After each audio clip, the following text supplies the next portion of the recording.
افضل المسلمین المسلم من سلم المسلمون من لسانہ و یدہ۔ محترم حضرات، غور کرنے سے پتہ چلتا ہے کہ انسانوں پر دو بڑی ذمہ داری سونپی گئی ہے، یا دوسرے لفظوں میں یوں کہا جائے کہ انسانوں کے ذمے دو حقوق ادا کرنا لازم اور ضروری ہے۔ ایک کا نام حقوق اللہ اور دوسرے کا نام حقوق العباد ہے۔ نماز پڑھنا، زکوٰۃ دینا، روزہ رکھنا اور حج ادا کرنا، یہ سب اللہ کے حقوق ہے جس کا ادا کرنا بندوں کے لیے ضروری ہے۔ گالی دینا، غلط الزام لگانا، ناحق خون بہانا، مال غصب کرنا، چوری کرنا، غیبت کرنا، دوسروں کی آبروریزی کرنا، یہ سب بندوں کے حقوق ہے۔ اس سے بچنا انسان کے لیے لازم اور ضروری ہے۔ آج کے دور میں ایک خاص بات یہ دیکھنے میں آ رہی ہے کہ انسان خدا سے جڑنے اور ان کے حقوق کو ادا کرنے کے لیے کشا دوڑ رہا ہے، لیکن بندوں کے حقوق ادا کرنے کے لیے کوئی تیار نہیں۔ جبکہ قرآن و حدیث کے فرمان سے صاف پتہ چلتا ہے کہ اللہ کے حقوق کے مقابلے بندوں کے حقوق کا درجہ بہت بڑا ہوا ہے، اس لیے کہ خدا بے نیاز ہے، ان کے حقوق ادا نہیں کرنے والا خدا کی طرف رجوع کرتا ہے اور خدا سے معافی مانگتا ہے تو خدا رحم فرما کر بندے کو معاف کر دیتا ہے۔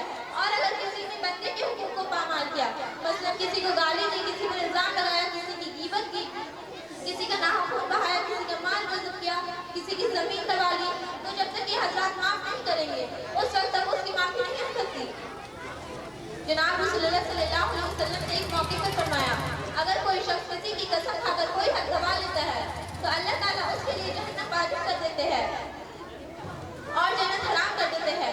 ایک شخص سے پوچھا، یا رسول اللہ اگر معمولی چیز ہو تو آپ صلی اللہ علیہ وسلم نے فرمایا وَإِنْ كَانَ كَذِيبًا مِنْ أَرَاكَ، اگرچہ پیڑوں کی درخت کی مسواک ہی کیوں نہ ہو۔ ایک دوسری حدیث میں آپ نے فرمایا اگر تھوڑی سی زمین بھی کسی کی دبا لیتا ہے تو قیامت کے دن 7 طبق زمین میں دھسا دیا جائے گا۔ ایک دفعہ آپ صلی اللہ علیہ وسلم نے ارشاد فرمایا إِيَّاكُمْ وَالْغِيبَةَ فَإِنَّ الْغِيبَةَ أَشَدُّ مِنَ الزِّنَا، اپنے آپ کو غیبت سے بچاؤ، اس لیے کہ اس کا گناہ زنا سے بھی زیادہ سخت ہے۔ جناب رسول اللہ صلی اللہ علیہ وسلم کی مجلس تھی، صحابہ کرام کا بڑا مجمع تھا۔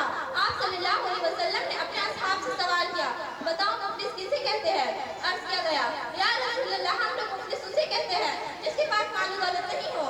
آپ نے فرمایا مفلس اسے نہیں کہتے بلکہ مفلس وہ ہے کہ قیامت کے دن ایک شخص خدا کے دربار میں ایسے حال میں حاضر ہوگا کہ اس کے پاس نیکیوں کا انبار ہوگا، نمازیں بھی ہوں گی، روزے بھی ہوں گے، حج بھی ہوگا اور دوسری بہت ساری نیکیاں ہوں گی۔